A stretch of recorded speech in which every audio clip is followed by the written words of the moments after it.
ओ भगवान की जय, प्यारे कृष्ण कन्हैया लाल की जय। श्रीमद् वाल्मीकि रामायण द्वितीय खंड का सुंदरकांड चल रहा है और 66 सर्ग पूरे हो चुके हैं। आज 67वां सर्ग, सप्तषष्टितमः सर्ग, हनुमान जी का भगवान श्री राम को सीता का संदेश सुनाना।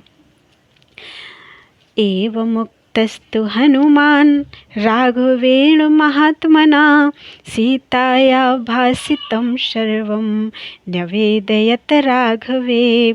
महात्मा श्री रघुनाथ जी के ऐसा कहने पर हनुमान जी ने सीता जी की कही हुई सब बातें उनसे निवेदन कर दी। इदं मुक्तवती देवी जानकी पुरुषर्षभ पूर्ववृत्तम अभिज्ञानम चित्रकूटे यथा तथम। वे बोले, पुरुषोत्तम, जानकी देवी ने पहले चित्रकूट पर बीती हुई एक घटना का यथावत रूप से वर्णन किया था। उसे उन्होंने पहचान के तौर पर इस प्रकार कहा था। सुख सुप्ता त्वया सार्धं जानकी पूर्वमुत्थिता वायसः सहसोत्पत्ये विदधार स्तनान्तरम्। पहले चित्रकूट में कभी जानकी देवी आपके साथ सुखपूर्वक सोई थीं। वे सोकर आपसे पहले उठ गई थीं। उस समय किसी कौवे ने सहसा उड़कर उनकी छाती में चोट मार दी। पर्यायेण च सुप्तस्त्वं देव्यंके भरताग्रज पुनश्च किल पक्षी सा देव्या जनयति व्यथा। भरताग्रज, आप लोग बारी बारी से एक दूसरे के अंक में सिर रखकर सोते थे। जब आप देवी के अंक में मस्तक रखकर सोए थे, उस समय पुनः उस पक्षी ने आकर देवी को कष्ट देना आरंभ किया। ततः पुनरुपागम्ये विदधार भृशं किल ततस्त्वं बोधितस्तस्याः शोणितेन समुक्षितः। कहते हैं उसने फिर आकर जोर से चोंच मार दी। तब देवी के शरीर से रक्त बहने लगा और उससे भीग जाने के कारण आप जाग उठे। बायसेन च तेनैवं सततं बाध्यमानया बोधितः किल देव्या त्वं सुख परंतप। शत्रुओं को संताप देने वाले रघुनंदन, उस कौवे ने जब लगातार इस तरह पीड़ा दी, तब देवी सीता ने सुख से सोए हुए आपको जगा दिया। ताम च दृष्ट्वा महाबाहो दारितां च स्तनान्तरे आसीविष इव क्रुद्धस्ततो वाक्यं त्वमुचिवान्। महाबाहो, उनकी छाती में घाव हुआ देखकर आप विषधर सर्प के समान कुपित हो उठे और इस प्रकार बोले। नखाग्रैः केन ते भीरु दारितं वै स्तनान्तरं कः क्रीडति सरोषेण पंचवक्त्रेण भोगिना। भीरु, किसने अपने नखों के अग्रभाग से तुम्हारी छाती में घाव कर दिया है? कौन कुपित हुए 5 मुंह वाले सर्प के साथ खेल रहा है? निरीक्षमाणः सहसा वायसं समुदैक्षयाः दैक्षथाः नखैः सरुधिरैस्तीक्ष्णैः तामेवाभिमुखं स्थितम्। ऐसा कहकर आपने जब सहसा इधर उधर दृष्टि डाली, तब उस कौवे को देखा। उसके तीखे पंजे खून में रंगे हुए थे और वह सीता देवी की ओर मुँह करके ही कहीं बैठा था। सुतः किल ससकृष्य वायसः पततां वरः धरान्तर्गतः शीघ्रं पवनस्य गतौ समः। सुना है उड़ने वालों में श्रेष्ठ वह कौवा साक्षात इंद्र का पुत्र था, जो उन दिनों पृथ्वी पर विचर रहा था। वह वायु देवता के समान शीघ्रगामी था। ततस्तस्मिन् महाबाहो कोपसंवर्तिते क्षणः वायसे त्वं व्यधाः क्रूरां मतिमतां वर। मतिमानों में श्रेष्ठ महाबाहो, उस समय आपके नेत्र क्रोध से घूमने लगे और आपने उस कौवे को कठोर दंड देने का विचार किया। सदर्भ संस्तरादिग्रह्य ब्रह्मास्त्रेण नयोजयः सदीप्त इव कालाग्निर्ज्ज्वालाभिमुखं खगम्। आपने अपनी चटाई में से एक कुशा निकालकर हाथ में ले लिया और उसे ब्रह्मास्त्र से अभिमंत्रित किया। फिर तो वह कुश प्रलय काल की अग्नि के समान प्रज्वलित हो उठा। उसका लक्ष्य वह कौवा ही था। सत्वं प्रदीप्तं चिक्षेप दर्भं तं वायशं प्रति ततस्तु वायशं दीप्तः सदर्भोऽनुजगामः। आपने उस जलते हुए कुश को कौवे की ओर छोड़ दिया। फिर तो वह दीप्तिमान दर्भ उस कौवे का पीछा करने लगा। भीतैश्च संपरित्यक्तः सुरैः सर्वैश्च वायसः त्रीन् लोकान् संपरिक्रम्य त्रातारं नाधिगच्छति। आपके भय से डरे हुए समस्त देवताओं ने भी उस कौवे को त्याग दिया। वह तीनों लोकों में चक्कर लगाता फिरा, किंतु कहीं भी उसे कोई रक्षक नहीं मिला। पुनरप्यागतस्तत्र त्वत्सकाशमरिन्दम त्वं तं निपतितं भूमौ शरण्यः शरणागतं बधार्हमपि ककुत्सत कृपया परिपालयः। शत्रु दमन श्री राम सब ओर से निराश होकर वह कौवा फिर वहीं आपकी शरण में आया। शरण में आकर पृथ्वी पर पड़े हुए उस कौवे को आपने शरण में ले लिया, क्योंकि आप शरणागत वत्सल हैं। यद्यपि वह वध के योग्य था तो भी आपने कृपापूर्वक उसकी रक्षा की।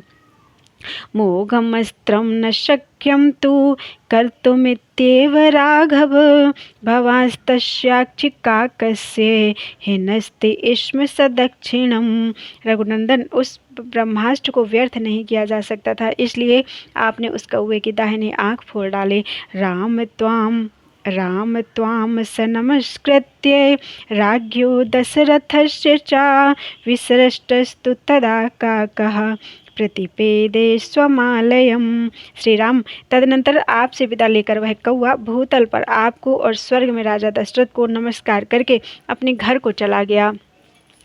एवमस्त्रवेदां श्रेष्ठः सत्त्ववाञ्छीलवानपि किमर्थमस्त्रं रक्षसु न योजयसि राघव। सीता कहती हैं, रघुनंदन, इस प्रकार अष्टवेत्ताओं में श्रेष्ठ, शक्तिशाली और शीलवान होते हुए भी आप राक्षसों पर अपने अस्त्र का प्रयोग क्यों नहीं करते हैं। न दानवा न गंधर्वा नासुरा न मरुद्गणाः तौ राम रणे सक्ताः तथा प्रतिसमाशितुम। श्री राम, दानव, गंधर्व, असुर और देवता कोई भी सम्रांगण में आपका सामना नहीं कर सकते। तौ वीर्यवतः कश्चिन मयि यद्यस्ति संभ्रमः क्षिप्रं सुनिश्चितैर्वाणैर्हन्यतां युधि रावणः। आप बल पराक्रम से संपन्न हैं। यदि मेरे प्रति आपका कुछ भी आदर है तो आप शीघ्र ही अपने तीखे बाणों से रणभूमि में रावण को मार डालिए।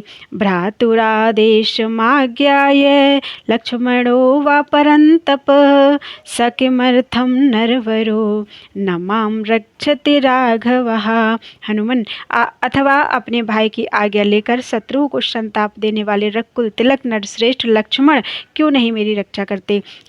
तौ तौ पुरुष व्याघ्रौ वायव्यग्निसमतेजसौ सुराणामपि दुर्धर्षौ किमर्थं मामुपेक्षितः। वे दोनों पुरुष सिंह श्री राम और लक्ष्मण वायु तथा अग्नि के तुल्य तेजस्वी एवं शक्तिशाली हैं, देवताओं के लिए भी दुर्जय हैं, फिर किस लिए मेरी उपेक्षा कर रहे हैं। ममैव दुष्कृतं किंचिन महदस्ति न संशयः समर्थौ सहितौ यन्मां न रक्षेते परन्तपौ। इसमें संदेह नहीं कि मेरा ही कोई ऐसा महान पाप है जिसके कारण वे दोनों शत्रु संतापी वीर एक साथ रहकर समर्थ होते हुए मेरी रक्षा नहीं कर रहे हैं। वैदेह्या वचनं श्रुत्वा करुणं साधु भाषितं पुनरप्यहर्मार्यां तामिदं वचनमब्रुवम्। रघुनंदन, विदेह नंदिनी का करुणाजनक उत्तम वचन सुनकर मैंने पुनः आर्या सीता से यह बात कही। तवच्छोक विमुखो रामो देवी सत्येन ते शपे रामे दुःखाभिभूते च लक्ष्मणः परितप्यते। देवी, मैं सत्य की शपथ खाकर कहता हूँ कि श्री रामचंद्र जी तुम्हारे शोक के कारण ही सब कार्यों से विरत हो रहे हैं। श्री राम के दुखी होने से लक्ष्मण भी संतप्त हो रहे हैं। कथंचिद् भवति दृष्टा न कालः परिशोचितुम् अस्मिन् मुहूर्ते दुखानां अंतम द्रक्ष्यसि भामिनी। किस तरह आपका दर्शन हो गया, आपके निवास स्थान का पता लग गया, अतः अब शोक करने का अवसर नहीं है भामिनी। आप इसी मुहूर्त में अपने सारे दुखों का अंत हुआ देखेंगी। ताबुभौ नर शार्दूलौ राजपुत्रौ परन्तपौ त्वद्दर्शन कृतोत्साहौ लंकां भस्मीकरिष्यतः। शत्रुओं को संताप देने वाले वे दोनों नरश्रेष्ठ राजकुमार आपके दर्शन के लिए उत्साहित होकर लंकापुरी को जलाकर भस्म कर देंगे। हत्वा च समरे रौद्रम रावणं सहबान्धवं राघवस्त्वां बरारोहे स्वपुरीं नयिता ध्रुवम। बरारोहे समरांगण में रौद्र राक्षस रावण को बंधु बांधवों सहित मारकर रघुनाथ जी अवश्य ही आपको अपनी पुरी में ले जाएंगे। यत तु रामो विजानीयात् अभिज्ञानमनिन्दिते प्रीतिसञ्जननं तस्य प्रदातुं तत् त्वम अर्हसि। सती साध्वी देवी, अब आप मुझे कोई ऐसी पहचान दीजिए जिसे श्री रामचंद्र जी जानते हों और जो उनके मन को प्रसन्न करने वाला हो। साभिवीक्षित सह सर्वा बेन्द्युग्रथन उत्तमम् मुक्त्वा वस्त्राद ददौ मह्यं मणिमेतं महाबल। महाबली वीर तब उन्होंने चारों ओर देखकर बेड़ी में बांधने योग्य इस उत्तम मणि को अपने वस्त्र से खोलकर मुझे दे दिया। प्रतिगृह्य मणिम दोर्व्याम तौ हेतो रघुप्रिय शिरसा संप्रणम्येनाम अहमागमने त्वरे। रघुवंशियों के प्रियतम श्री राम, आपके लिए इस मणि को दोनों हाथों में लेकर मैंने सीता देवी को मस्तक झुकाकर प्रणाम किया और यहाँ आने के लिए मैं उतावला हो उठा। गमने चाक्रतोत्साहम अवेक्ष्य वरवर्णिनी विवर्धमानं चाहि मामुवाच जनकात्मजा।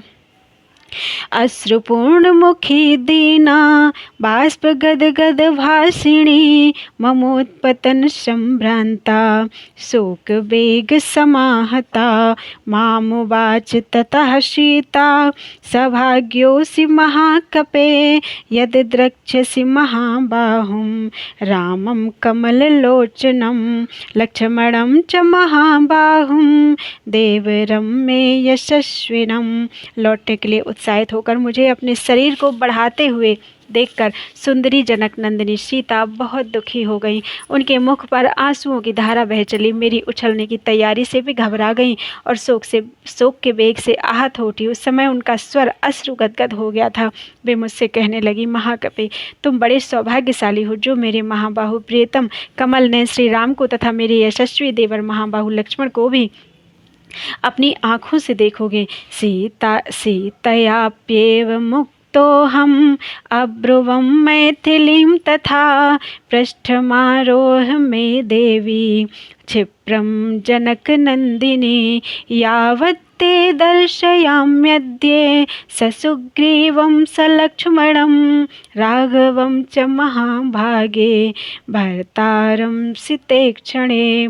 सीता जी के ऐसा कहने पर मैंने उन मिथिलेश कुमारी से कहा, देवी जनक नंदिनी, आप शीघ्र मेरी पीठ पर चढ़ जाइए। महाभागे श्याम लोचने में अभी सुग्रीव और लक्ष्मण सहित आपके पतिदेव श्री रघुनाथ जी का आपको दर्शन कराता हूँ। सा ब्रवीन् मां ततो देवी नैष धर्मो महाकपे यत्ते पृष्ठंसि सेवेहं स्ववशा हरिपुंगव। यह सुनकर सीता देवी मुझसे बोली, महाकपि वानर शिरोमणि, मेरा यह धर्म नहीं है कि मैं अपने वश में होती हुई भी स्वेच्छा से तुम्हारी पीठ का आश्रय लूं। पुरा च यदहं वीर स्पृष्टा गात्रे सुरक्षसा तत्राहं किं करिष्यामि कालेनोपनिपीडिता। गच्छ त्वं कपि शार्दूल यत्र तौ नृपतेः सुतौ। वीर, पहले जो राक्षस रावण के द्वारा मेरे अंगों का स्पर्श हो गया उस समय वहाँ मैं क्या कर सकती थी? मुझे तो काल ने ही पीड़ित कर रखा था। अतः बानर प्रवर जहाँ वे दोनों राजकुमार हैं वहाँ तुम जाओ। इत्येवं सा समाभाष्ये भूयः संदेष्टुमास्थिता हनुमन् सिंह संकाशौ तावुभौ राम लक्ष्मणौ सुग्रीवं च सहामात्यं सर्वान् ब्रूया अनामयम्। ऐसा कहकर वे फिर मुझे संदेश देने लगी। हनुमान सिंह के समान पराक्रमी उन दोनों भाई श्री राम और लक्ष्मण से, मंत्रियों से, सुग्रीव से तथा अन्य सब लोगों से भी मेरा कुशल समाचार कहना और उनका पूछना। यथा च स महाबाहुर माम तारयति राघवः अस्माद् दुःखाम्बुः संरोधात् तत्त्वमाख्यातुमर्हसि। तुम वहाँ ऐसी बात मत कहना जिससे महाबाहु रघुनाथ जी इस दुख सागर से मेरा उद्धार करें। सॉरी, इसका अर्थ गलत पढ़ दिया है। तुम वहाँ ऐसी बात कहना जिससे महाबाहु रघुनाथ जी इस दुख सागर से मेरा उद्धार करें। इदं च तीव्रं मम शोक वेगं रक्षोभिरेभिः परिभर्तस्नं च ब्रूयास्तु रामस्य गतः समीपं शिवश्च ते ध्वास्तु हरिप्रवीर। वानरों के प्रमुख वीर, मेरे इस तीव्र शोक वेग को तथा इन राक्षसों द्वारा जो मुझे डराया धमकाया जाता है, इसको भी उन श्री रामचंद्र जी के पास जाकर कहना, तुम्हारा मार्ग मंगलमय हो। एतत्तवार्या नृपसंयताशा सीता वचः प्राह विषादपूर्वम् एतच्च बुद्ध्वा गदितं यथा त्वं श्रद्धस्व सीतां कुशलां समग्राम। नरेश्वर, आपकी प्रियतमा संयमशीला आर्या सीता ने बड़े विषाद के साथ ये सारी बातें कही हैं। मेरी कही हुई इन सब बातों पर विचार करके आप विश्वास करें कि सती शिरोमणि सीता सकुशल हैं। इत्यार्षे श्रीमद् रामायणे वाल्मीकि आदि काव्ये सुंदरकांडे सप्तषष्टितमः सर्गः। इस प्रकार से वाल्मीकि निर्मित आर्ष रामायण आदि काव्य के सुंदरकांड में 67वां सर्ग पूरा हुआ। बोलो वृंदावन बिहारी लाल की जय।